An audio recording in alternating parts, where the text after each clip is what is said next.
The year was 2011. I was in junior year of high school and well into my reclusive lifestyle of going to school, not listening, and coming home and playing 360 until I crash around 11 p.m. each night. Yeah, I know. Sounds like a real exciting life. However, that year was massive for gaming. Major releases being Skyrim, Portal 2, Dark Souls, Gears of War 3, Skyward Sword, Dead Space 2, Battlefield 3, the list goes on.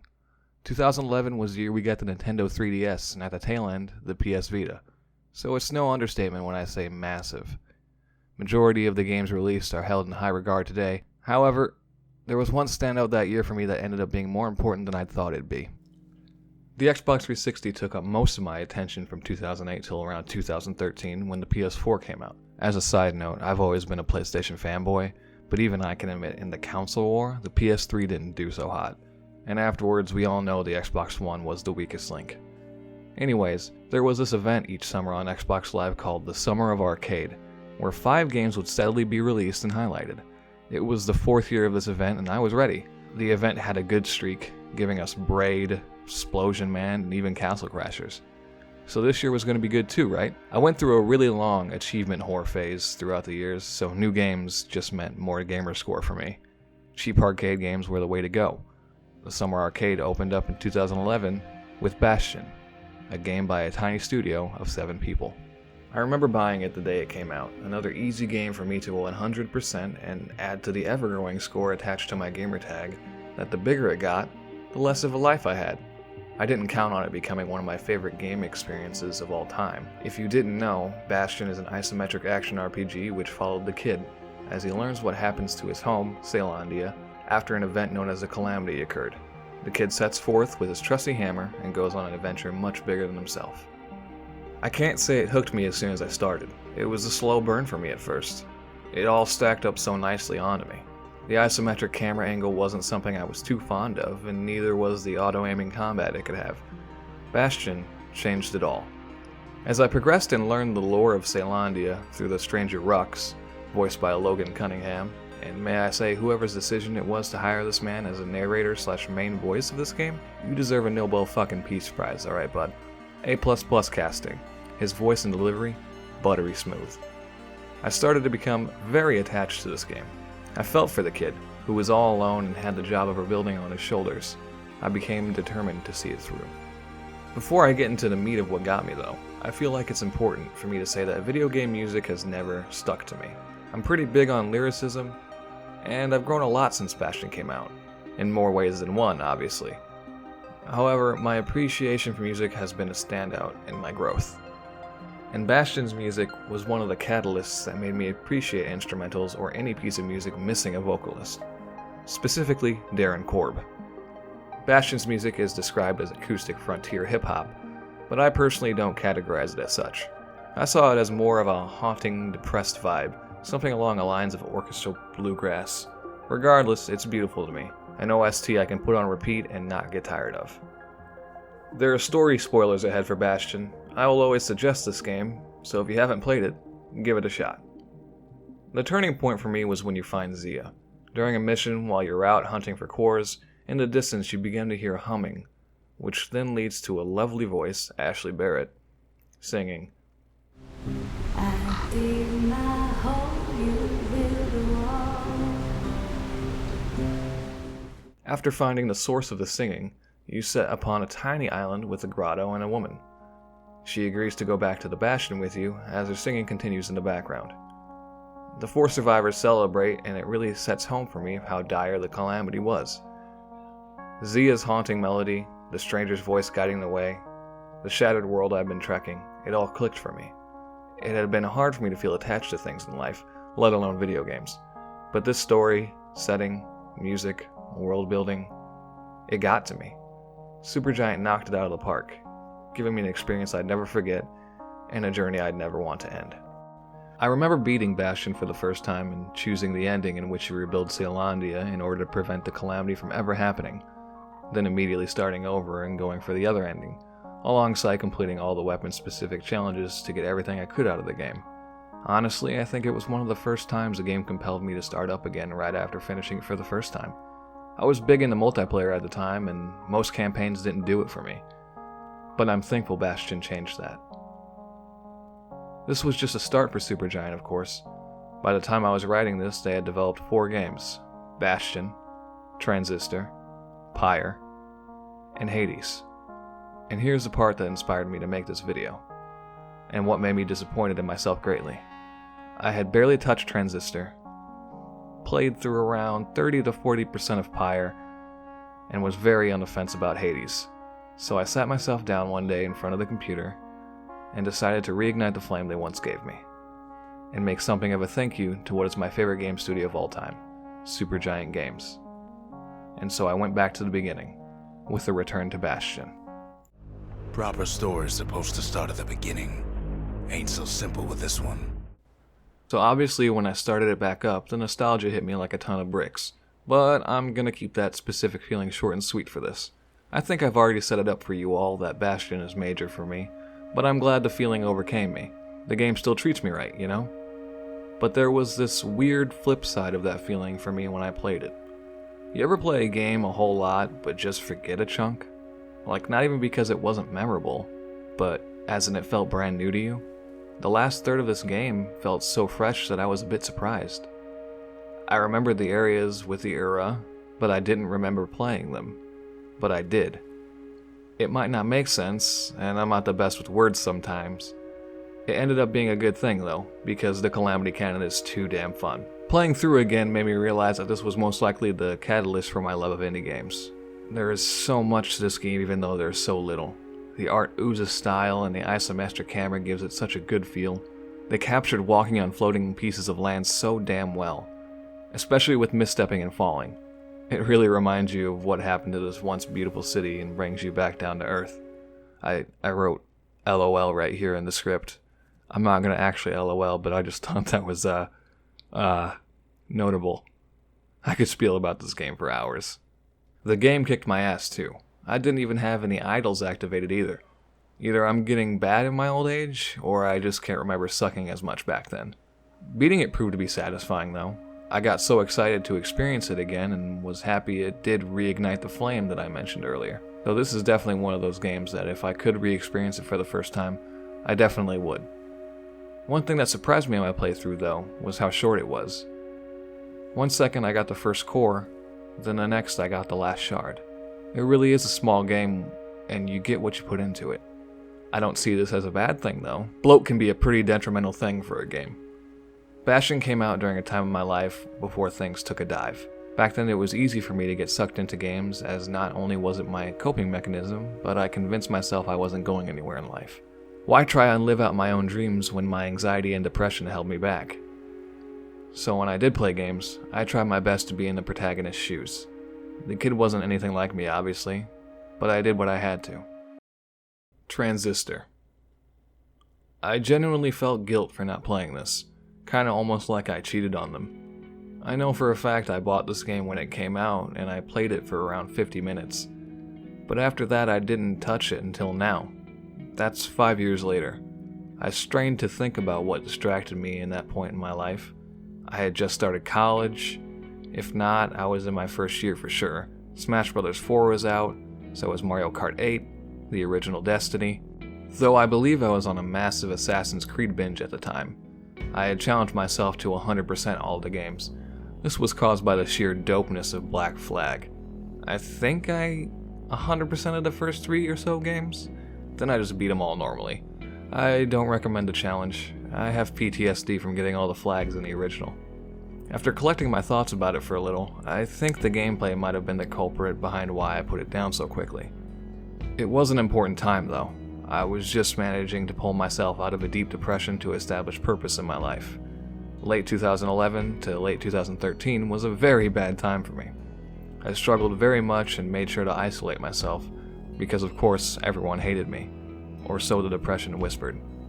I think, if I'm honest with myself, I'm glad I didn't complete it back then. I was still early recovery and probably wouldn't have appreciated it as much as I do now.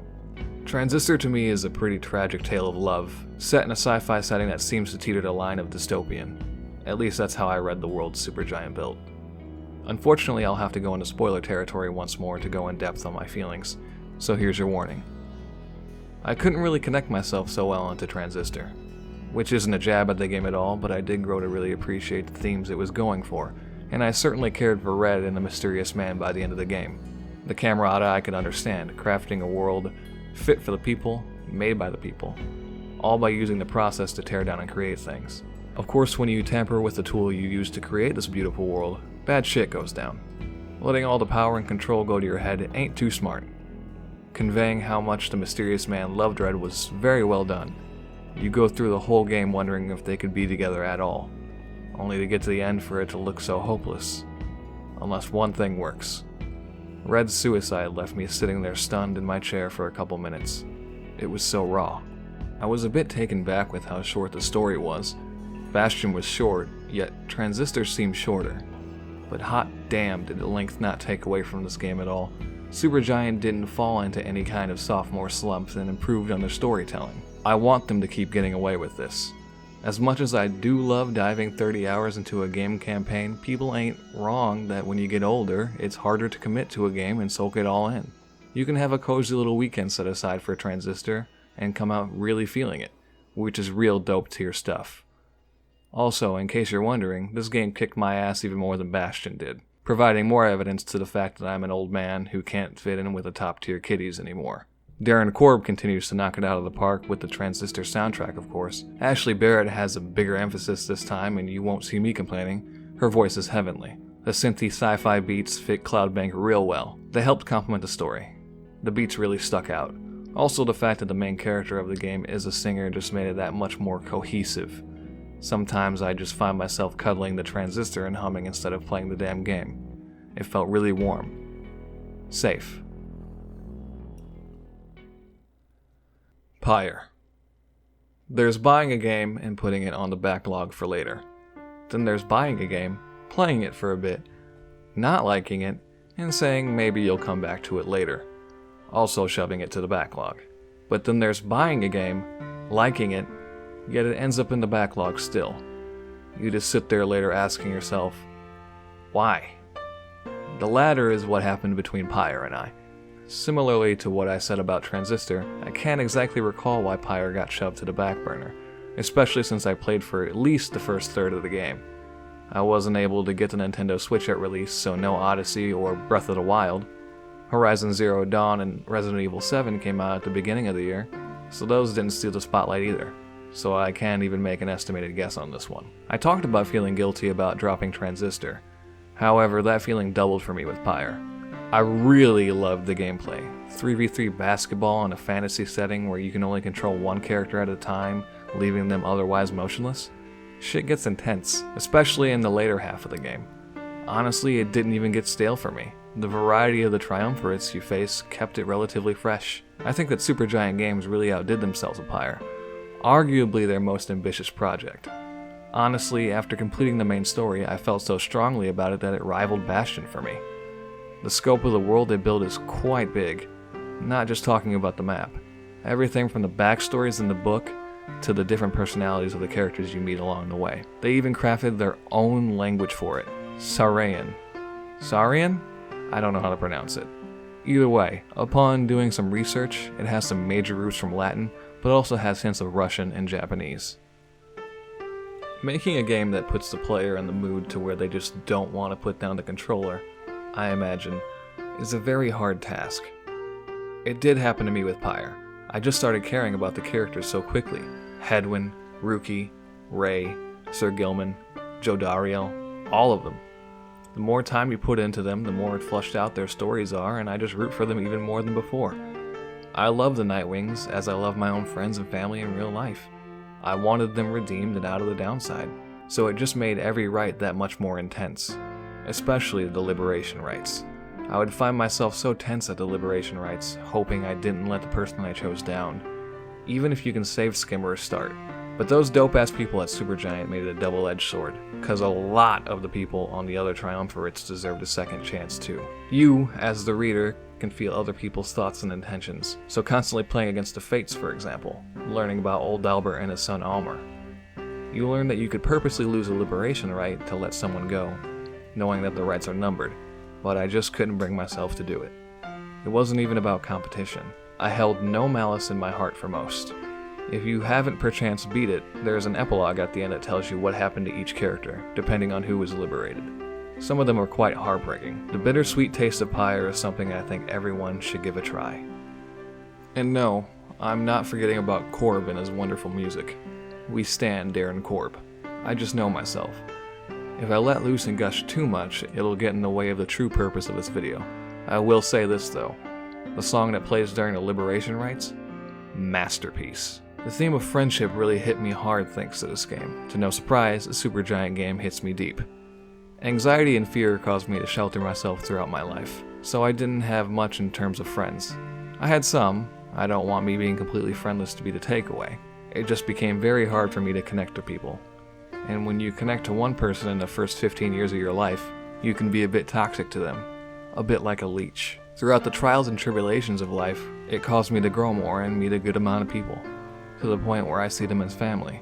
I just felt even more thankful for them after this. Pyre had me thinking about the good times I've had in recent years, and honestly, it was something that I just kinda needed. Hades. Now, Hades is a bit tricky for me.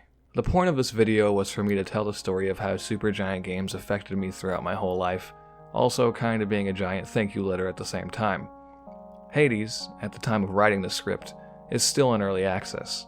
It's gotten a couple updates by the time I got to it, and is planned to go full release sometime in 2020. I'm thoroughly enjoying my time with the game. Roguelites are a genre of game that are quite fun to me. Supergiant Games making one just puts the frosting on the cake. The story is still there, and being written, however. New elements are being added, but it all looks really promising to me. It has a signature Supergiant style and world building, and it's not even a complete game yet. So I feel that I can't adequately describe how Hades makes me think or feel. I've still yet to truly experience it. The other three I was able to experience throughout my life as a complete product and vision of what Supergiant had in mind. So I'll wait. I will say this, however. I definitely want to help Zagreus escape hell. The charm of the entire cast of characters has already gotten me. Also, fuck those hopping skeleton enemies.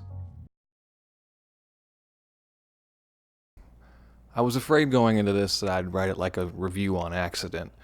You see, normally when I write things, it comes off as scatterbrained, and it just makes me feel really dumb. And that just really wasn't the point of this whole thing. I wanted to make a video about the Supergiant games and how they've affected me and my life and my story. And I wanted to write it well enough to where I felt like my story mattered, and by hopes that if someone ever watches this, that their story matters too, and it's all right to get it out there. You know, you're not dumb, and every story matters, because it all leads into the fact that I believe that video games are an art and that it's a way of expression, can affect everybody. And if perchance someone from Supergiant Games watches this, I just want to say thank you from the bottom of my heart. The games that you've put out really helped me out here in life, and they're important to me. And I'm always looking forward to what you guys put out next. So seriously, thank you so much. And for everyone else that stuck to the video and watched the whole thing, I also want to say thank you to you too. And I'll see you next time.